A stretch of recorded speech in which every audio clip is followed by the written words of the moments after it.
2024 లేదా 25లో డిగ్రీ లేదా బీటెక్ చదివారా? సాఫ్ట్‌వేర్ జాబ్ కోసం ఎదురు చూస్తున్నారా? అయితే కోడ్ జ్ఞాన్ 100 డేస్ కోర్సులో చేరండి, జాబ్ సాధించండి.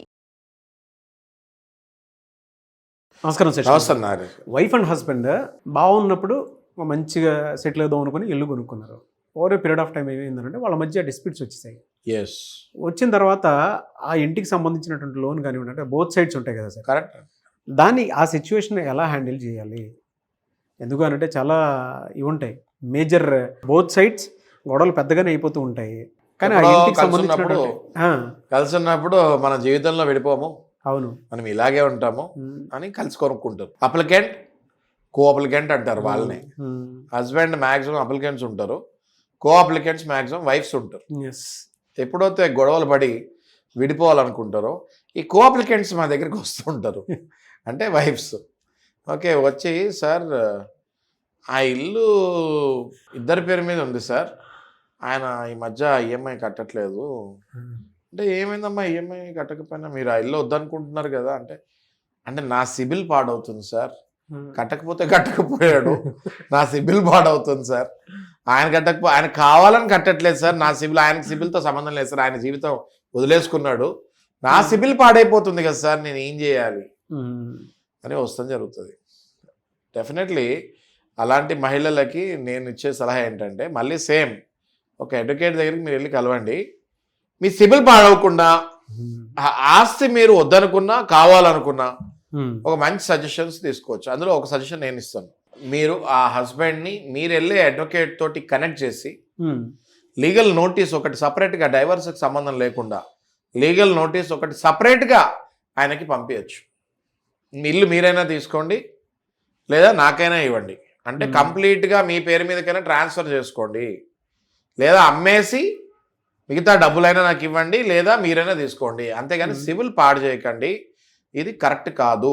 నా షేరు ఈఎంఐ నేను కడతానికి రెడీగా ఉన్నాను, ఇంకొక 2 నెలల్లో 3 నెలల్లో మన డైవర్స్ అయ్యే వరకు ఇద్దరు షేర్లు ఇద్దరం కట్టుకుందాము, అంతేగాని నా సివిల్ చేసే రైట్, నా సివిల్ పాడు చేసే రైట్ మీకు లేదు.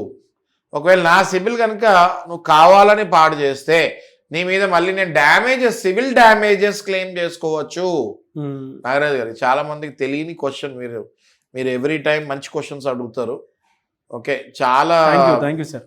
మీ ద్వారా చాలా ఉచిత సలహాలు మనం ఇస్తున్నాము, అప్రిషియేట్ చేస్తాను. మీరు ఆ టైం ఇస్తున్నారు, thank you so much for that. Audience కూడా స్పెషల్ థ్యాంక్స్ చెప్పుకోవాలి శశికాంత్ గారికి. ఎందుకు అనంటే ఆయనకు ఉన్నటువంటి బిజీలో ఈ అవేర్నెస్ వీడియోస్ కోసం అని చెప్పి పర్టికులర్గా ఒక టైం పెట్టుకుని మరీ వస్తూ ఉంటారు. ప్రతి ఒక్కరికి న్యాయం అందుబాటులో ఉండాలి, చేతిలో ఉండాలనే ఉద్దేశంతో పాకెట్ ఫ్రెండ్లీ ఇన్ఫర్మేషన్ చాలా బాగా ఇస్తారు. ఎందుకంటే నాగరాజు గారు, మేము కూడా చదువుకొని ప్రాక్టీస్ చేసేంత వరకు ఇవన్నీ ఎలా ఎదుర్కోవాలో తెలియదు. మంచి మంచి ఎడ్యుకేషన్ క్వాలిఫికేషన్స్ ఉన్న వాళ్ళని కూడా ఇలాంటివి ఎలా ఫైట్ చేయాలో ఇప్పుడంటే ChatGPT వచ్చి కొంచెం నాలెడ్జ్ పెరిగింది, కానీ లేకపోతే అసలు ఇంతకుముందు ఎవరికి తెలియదు. ChatGPTలో వచ్చినా కూడా మీరు అసలు టైప్ చేయాలి, కీవర్డ్స్ ఏది కరెక్ట్గా టైప్ చేయాలో కూడా నాలెడ్జ్ ఉండాలి కదా. సో మీ ద్వారా చాలా మంచి నాలెడ్జ్. ఏదైతే మాత్రం సివిల్ డ్యామేజెస్ క్లెయిమ్ చేసుకోవచ్చు వైఫ్, 110% అది చేయొచ్చు. ఆ విషయం చాలామందికి తెలియక చాలా టెన్షన్ పడిపోతూ ఉంటారు.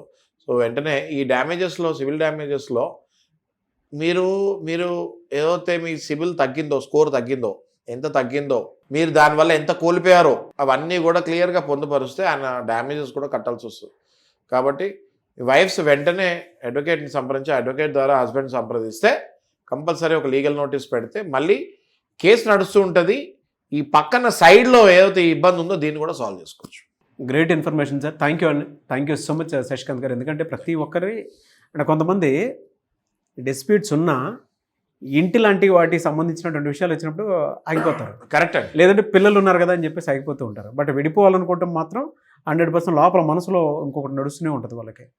సో వాళ్ళకి ఏంటంటే మీరు ఇచ్చినటువంటి సొల్యూషన్స్ అండ్ మీలాంటి వాళ్ళు కలిసి అప్రోచ్ అయితే ఖచ్చితంగా, అండ్ అవతల ఉన్నటువంటి అడ్వకేట్స్ ఎవరైతే ఉన్నారో వాళ్ళతో మాట్లాడి కూడా క్లియర్ చేసుకోవడానికి ఉంటుంది. థ్యాంక్ యూ అండి. Thank you so much Shashikanth గారు. Thank you.